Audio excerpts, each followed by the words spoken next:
Good morning. അപ്പം ഇന്ന് day 2 എല്ലാം എണീറ്റ് 7:30 ഒക്കെ ആകുമ്പോൾ നമുക്ക് ഇവിടുന്ന് സ്റ്റാർട്ട് ചെയ്യണം. അപ്പോൾ 6 മണിക്ക് ബ്രേക്ക്ഫാസ്റ്റ് തുടങ്ങുമെന്ന് പറഞ്ഞിട്ടുണ്ട്. 6 മണിയായി. അപ്പം മെല്ലെ ഫ്രഷപ്പൊക്കെ ആയിട്ട് പോയി ബ്രേക്ക്ഫാസ്റ്റൊക്കെ കഴിക്കട്ടെ. എന്നിട്ട് നമുക്ക് ഇന്നത്തെ ഡേ 2 മസ്കറ്റ് വിശേഷം കാണാൻ പോവാം. Okay, stay tuned. ഹായ്, അപ്പോൾ ഞാൻ ഫ്രഷപ്പൊക്കെ ആയി. പക്ഷെ കാപ്പ് കുടിക്കണം. ആക്ച്വലി നല്ല വിശപ്പുണ്ട്. ഇന്നലെ രാത്രി ഫുഡ് കഴിച്ചില്ലല്ലോ. അപ്പോൾ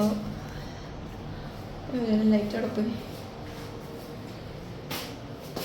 ഓക്കെ, ഇതാണ് കേട്ടോ കിച്ചൺ.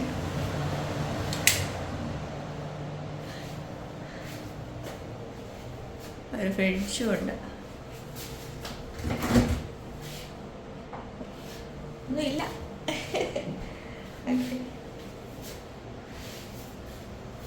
അവിടെയാണ് നിറച്ച് കബോർഡ്.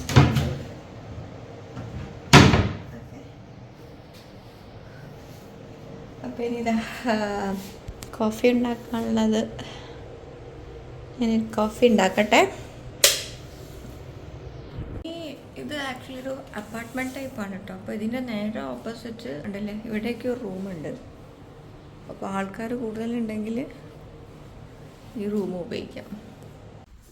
ഇതാണ് ഈ ഹോട്ടലിൻ്റെ റെസ്റ്റോറൻറ്റ്. അപ്പോൾ നമുക്ക് എന്തൊക്കെയാണ് ബ്രേക്ക്ഫാസ്റ്റിന് മെനു നോക്കാം.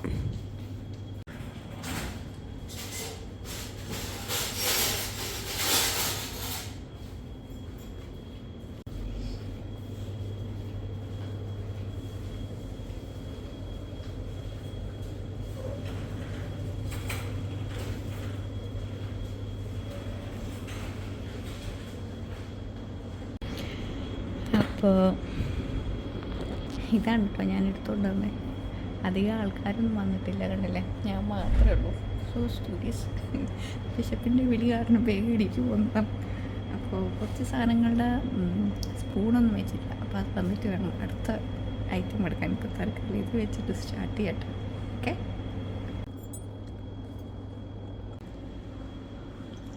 അപ്പോൾ ബ്രേക്ക്ഫാസ്റ്റൊക്കെ കഴിഞ്ഞ് ഞാൻ ജസ്റ്റ് പുറത്തിറങ്ങിയതാണ്. ഇതാണ് കേട്ടോ ഞാൻ നിന്ന ഹോട്ടൽ സഫീർ. ഓക്കെ, നമ്മുടെ ബസ് ഇതാ കിടക്കുന്നു. നല്ല ബ്രേക്ക്ഫാസ്റ്റ് ആയിരുന്നു, കുഴപ്പമില്ല. അപ്പോൾ ഇനി റൂമിൽ പോയിട്ട് വീണ്ടും ബാക്കിയുള്ള കാര്യങ്ങളൊക്കെ ചെയ്ത് 7 മണിയാകുമ്പോൾ റെഡി ആവട്ടെ.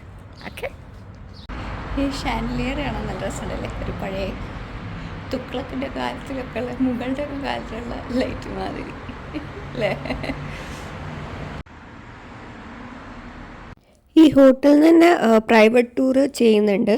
അതിൻ്റെ പോകുന്ന സ്ഥലമൊക്കെയാണ്, ഡീറ്റെയിൽസൊക്കെയാണുള്ളത്. അപ്പോൾ വേണമെങ്കിൽ ഇവിടുന്ന് നിങ്ങൾക്ക് പ്രൈവറ്റ് ടൂർ എടുത്തിട്ടും സലാലേക്കൊക്കെ ഉണ്ട് കേട്ടോ, അങ്ങനെയും പോകാം. ഇതാണ് എൻ്റെ റൂമിൽ നിന്ന് പുറത്തേക്ക് നോക്കുമ്പോഴുള്ള കാഴ്ച എന്ന് പറയുന്നത്. എൻ്റെ ബസ് അവിടെ കിടക്കുന്നു. ഒരു ബാഡ്മിൻ്റൺ കോർട്ടൊക്കെ ഉണ്ട്. നല്ലൊരു ബ്യൂട്ടിഫുൾ മൗണ്ടെയിൻ. അങ്ങനെ ഡേ 2 ഇൻ മസ്കറ്റ് ഇവിടുന്ന് സ്റ്റാർട്ട് ചെയ്യുകയാണ്.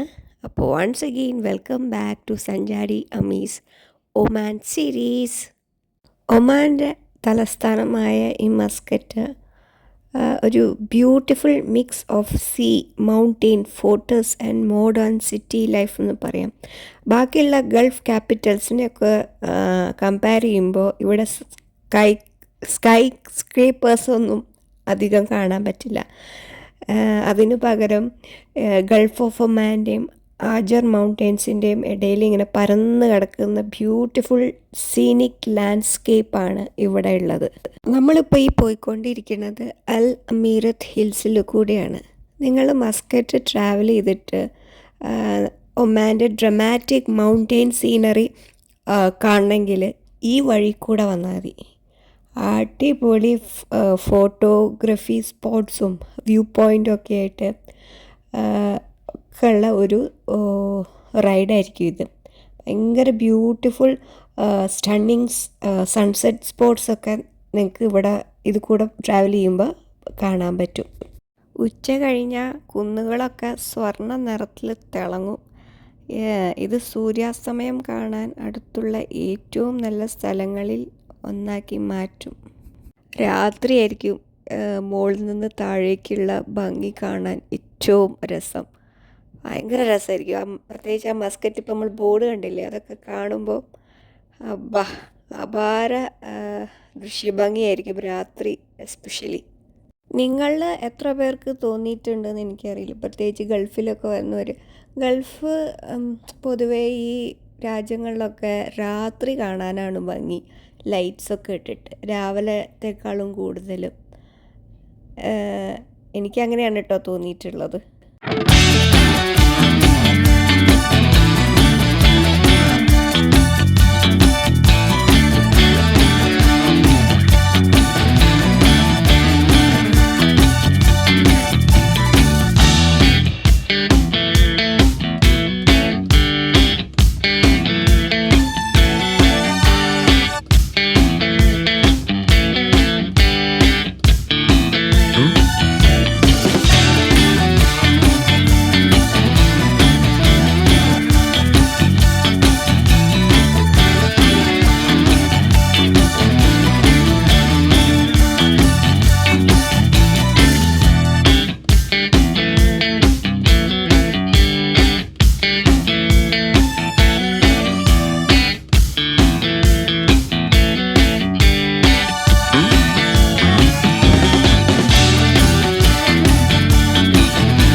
നമ്മളിപ്പോൾ ഈ പോയിക്കൊണ്ടിരിക്കുന്നത് മസ്കറ്റ് സുർ റോട്ടിൽ കൂടിയാണ്. അപ്പോൾ ഇതിൻ്റെ കുറച്ച് മുന്നേ ആയിട്ട് ഒരു നാച്ചുറൽ ഫ്രഷ് വാട്ടർ സ്പ്രിങ് ഉണ്ട്. അത് വരുന്നത് ബർക്ക അൽറുസ്ത ഏരിയയിലാണ്. നമ്മൾ ആക്ച്വലി അവിടെ നിന്ന് കുറച്ച് മുന്നോട്ടേക്ക് പോന്നു. അധികം ആൾക്കാരൊന്നും അത്ര പോവാത്ത ഒരു സ്ഥലമാണ്. നിങ്ങൾ പറ്റുകയാണെങ്കിൽ ഒന്ന് പോയി കാണാൻ, നല്ല നാച്ചുറലായിട്ട് ഫ്രഷ് വാട്ടർ സ്പ്രിങ് കാണാൻ പറ്റും. മസ്കറ്റ് സുർ റോഡ് സാധാരണയായി റൂട്ട് 17 എന്നറിയപ്പെടും. കോസ്റ്റൽ ഹൈവേ ആണ് കേട്ടോ ഇത്. ഒമാനിലെ ഏറ്റവും മനോഹരമായ ഡ്രൈവുകളിൽ ഒന്നാണ് ഈ പ്രദേശം. കിഴക്കൻ തീരപ്രദേശത്ത് ഏകദേശം 200-220 220 കിലോമീറ്റർ നീളത്തിൽ ഈ റോഡ് സ്ഥിതി ചെയ്യുന്നു. ഇത് തലസ്ഥാനത്തെ ചരിത്ര പ്രസിദ്ധമായ തുറമുഖ പട്ടണമായ സുറുമായി ബന്ധിപ്പിക്കുന്നു. ഈ റോഡിൽ വരുന്ന പോപ്പുലർ സ്റ്റോപ്സ് എന്ന് പറയുന്നത് വാദി ഷബ്, പിന്നെ ഉള്ളത് വാദി തിവി, ഭീമാ സിംഗ് ഹോൾ, പിന്നെ സുർ ടൗണ്, പിന്നെ അതുപോലെ റാസ് അൽ ജിൻസ്. അപ്പോൾ ഇതൊക്കെയാണ് ഈ റോഡിൽ നമുക്ക് സ്പെഷ്യലായിട്ട് കാണാൻ പറ്റുന്ന ടൂറിസ്റ്റ് സ്പോട്ട് എന്ന് പറയുന്നത്. അതിൽ 2 ടൂറിസ്റ്റ് സ്പോട്ടിലാണ് നമ്മളിന്ന് പോകാൻ പോകുന്നത്.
അങ്ങനെ ഫൈനലി നമ്മൾ ആദ്യത്തെ ലൊക്കേഷനായ വാദി ഷബിൽ എത്തിയിരിക്കുകയാണ്. അപ്പോൾ വാദി ഷബ് എന്ന് പറയുന്നത് ഒമാനിലെ one of the famous natural അട്രാക്ഷനാണ്. മസ്കറ്റിൽ നിന്ന് ഏകദേശം 90 കിലോമീറ്റർ സൗത്ത് ഈസ്റ്റായിട്ട് സ്ഥിതി ചെയ്യുന്നു.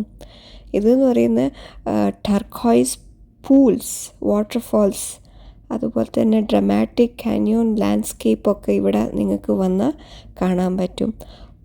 ഇത് ഹൈക്കിങ്ങിനും സ്വിമ്മിങ്ങിനും അഡ്വെഞ്ചറിനൊക്കെ ഒരു പെർഫെക്റ്റ് സ്പോട്ടാണ്. ഇപ്പോൾ ഇവിടെ വെള്ളത്തിൽ ഇറങ്ങുന്നവർക്ക് ലൈഫ് ജാക്കറ്റും ഷൂസും ലൈക്ക് വാട്ടർ എക്യുപ്മെൻറ്റ്സൊക്കെ ഇവിടുന്ന് റെൻ്റലിന് കിട്ടും. അത് മേടിച്ചിട്ട് നമുക്ക് പോകാം. നല്ല തിരക്കുണ്ടായിരുന്നു കേട്ടോ, വീക്കെൻഡൊക്കെ ആണല്ലോ. പ്രത്യേകിച്ച് ഇവിടെ വരുന്നത് അധികവും യൂറോപ്യൻസൊക്കെയാണ് ഞാൻ കണ്ടത്. പിന്നെ ലോക്കൽസും ഉണ്ട്. ഇതേപോലത്തെ ഷൂസും കിട്ടും. അപ്പോൾ ഇതൊക്കെ എടുത്തിട്ട് വേണം നമുക്ക് വെള്ളത്തിലേക്ക് ഇറങ്ങാൻ.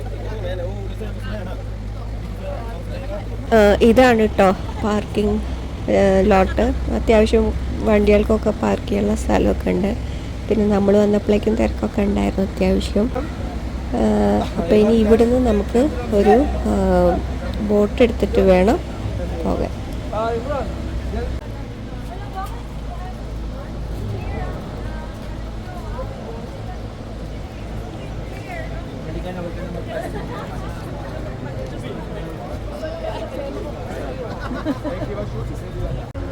ഈ ബോട്ട് റൈഡിന് അപ്പ് ആൻഡ് ഡൗൺ വന്നിട്ട് 1 ഒമാനി റിയലാണ്, 10 ദിർഹംസ്. അത് ക്യാഷായിട്ട് തന്നെ വേണം, കാർഡൊന്നും എടുക്കില്ല കേട്ടോ.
ബോട്ടിൽ നിന്നൊക്കെ ഇറങ്ങി ഇനി ഹൈക്കിങ് തുടങ്ങാൻ പോവുകയാണ്. ചെറിയൊരു റൈഡായിരുന്നു കേട്ടോ. ബോട്ട് റൈഡ് എന്ന് പറയുന്നത് അത്ര വലിയ കൂടുതലൊന്നും ഉണ്ടായിരുന്നില്ല, ചെറിയൊരു റൈഡ്, ഒരു 5 മിനിറ്റ് താഴെ ഉണ്ടായിരുന്നുള്ളൂ. എന്നിട്ട് ഇവിടുന്ന് ഇറങ്ങി നേരെ ഹൈക്ക് ചെയ്യാൻ ഏകദേശം 45 to 60 മിനിറ്റ്സ് നമ്മുടെ നടത്തത്തിൻ്റെ സ്പീഡ് അനുസരിച്ചിട്ട്. അപ്പോൾ ഇനി ഹൈക്കിങ് തുടങ്ങട്ടെ. ഗ്രൂപ്പിൽ കുറച്ച് ആൾക്കാരും കൂടി വരാനുണ്ട്, അപ്പോൾ അവർ ഈ ബോട്ടിൽ വരുന്നുണ്ട്. അവരും കൂടി വന്നിട്ട് സ്റ്റാർട്ട് ചെയ്യാം.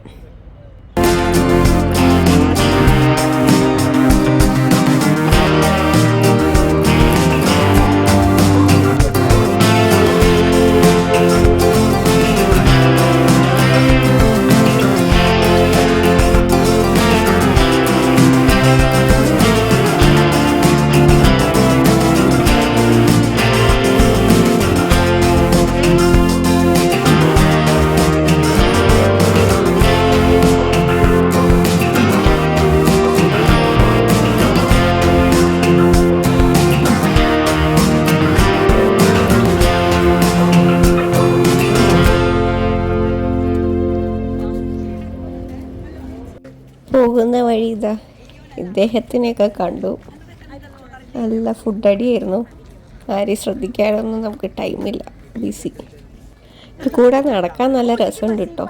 ഫുള്ള് പാമ്പിൻ്റെ ഇടയിൽ കൂടിയും അതിൻ്റെ ഇപ്പുറത്ത് മൗണ്ടെയിൻ, ഫുൾ ഗ്രീനറിയും മരുഭൂമി എല്ലാം കൂടി മിക്സ് ചെയ്തിട്ട് ആകെ ഒരു അവിയൽ പരുവം.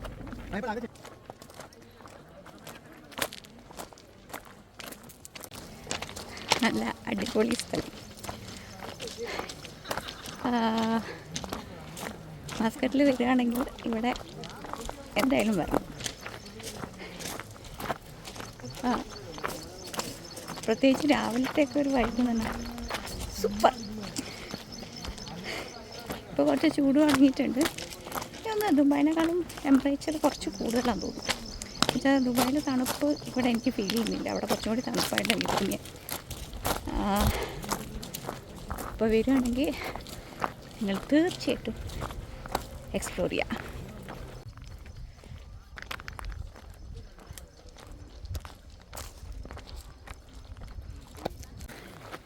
നല്ല ഉരുളം കല്ലായിരുന്നു കേട്ടോ. ഇപ്പോൾ മണൽ തരികളായി. സൂക്ഷിച്ച് കണ്ടില്ലെങ്കിൽ പണി കിട്ടും, കാലി ഇതാവും. നല്ല പൊളി ബോട്ട് കേട്ടോ, പൊളി ബോട്ട്. വരുവാണെങ്കിൽ ഞാൻ വീണ്ടും പറയണു, ഇവിടെ അടിപൊളി വൈബായിരിക്കും. ഒരു മല, ഫുൾ മല കണ്ടില്ലേ, ഫുൾ മല. നടക്ക് നമ്മൾ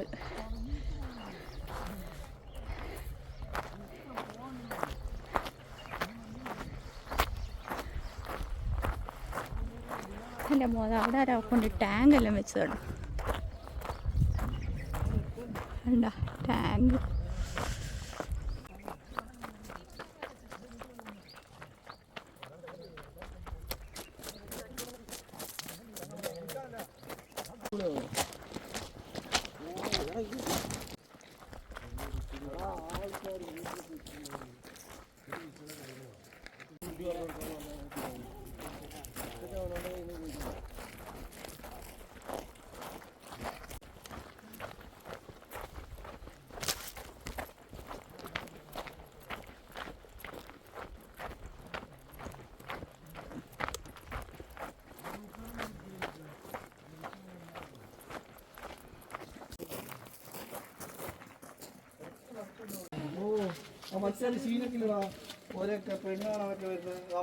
ഇവിടെ ചില ഭാഗത്തൊക്കെ ഇങ്ങനെ കുനിഞ്ഞൊക്കെ വരണം, അത്രയ്ക്കും ഇടുങ്ങിയ സ്ഥലമൊക്കെയാണ്.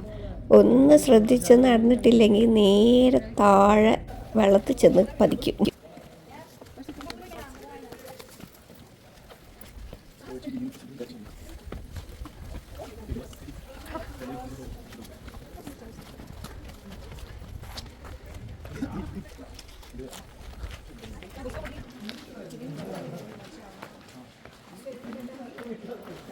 നല്ല ടർക്കോയ്സ് കളർ വെള്ളം, ഇത് ഭംഗിയല്ലേ.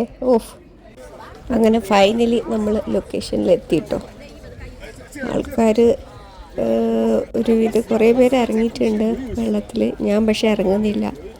ഒന്നാമത്തെ കാര്യം, നടന്നു വന്നപ്പോൾ തന്നെ വേർത്തിട്ടുണ്ട്. ഇനി വെള്ളത്തിലും കൂടി ഇറങ്ങിയിട്ടുണ്ടെങ്കിൽ ഞാൻ പനി പിടിച്ച് കിടക്കേണ്ടി വരും. അതുകൊണ്ട് ഞാൻ ഇറങ്ങുന്നില്ല. പക്ഷേ നിങ്ങൾ വരികയാണെങ്കിൽ മസ്റ്റായിട്ടും ഇവിടെ വെള്ളത്തിലിറങ്ങാൻ കൂടി റെഡി ആയിട്ട് വരണം. കാരണം അത്രയ്ക്ക് ബ്യൂട്ടിഫുള്ളാണ്. ഇതിൻ്റെ ഉള്ളിൽ പോയ ഒരു ചെറിയ കേവ് ഒക്കെ ഉണ്ടെന്നാണ് പറഞ്ഞത്. അപ്പോൾ അതൊക്കെ കാണണമെങ്കിൽ നിങ്ങൾ എന്തായാലും വെള്ളത്തിൽ ചാടിയേ പറ്റും. അപ്പോൾ വെള്ളത്തിൽ ചാടാൻ താല്പര്യമില്ലാത്തവർക്ക് ഇതേപോലെ അവിടെ ഇവിടെയൊക്കെ ചെന്ന് അങ്ങോട്ടും പല ആംഗിളിലും വെച്ച് ഫോട്ടോയും വീഡിയോ ഒക്കെ എടുക്കാം.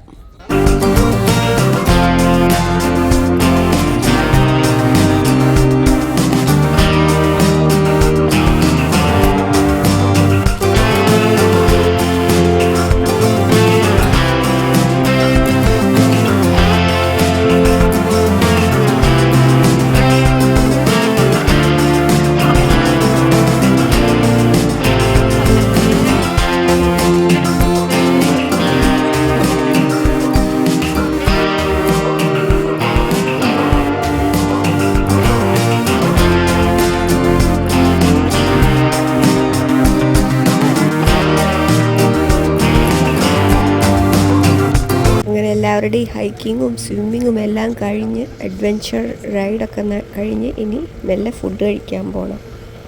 അപ്പോൾ ഇനി ഫുഡ് കഴിക്കുന്ന സ്ഥലത്ത് ഇതാണ് കേട്ടോ കഴിക്കാൻ പോയ റെസ്റ്റോറൻറ്റ്. ഒരു വീട് തന്നെയാണ് അവർ ഇങ്ങനെ റെസ്റ്റോറൻ്റ് ആക്കിയത്. അതിൽ നമ്മൾ ഇന്നലെ ഇവിടെ പോയ സ്ഥലത്തെ ഡോർ മാതിരി നല്ല ബ്യൂട്ടിഫുൾ റെസ്റ്റോറൻ്റ് ആയിരുന്നു. നല്ല ആംബിയൻസ്. പിന്നെ ഒരു ബുഫേ ഇതായിരുന്നു. 4 ഒമാനി റിയാലാണ് ഈ ബുഫയ്ക്ക് വന്നത്. അപ്പോൾ ചിക്കനും ഫിഷും ഒക്കെ ഉണ്ടായിരുന്നു.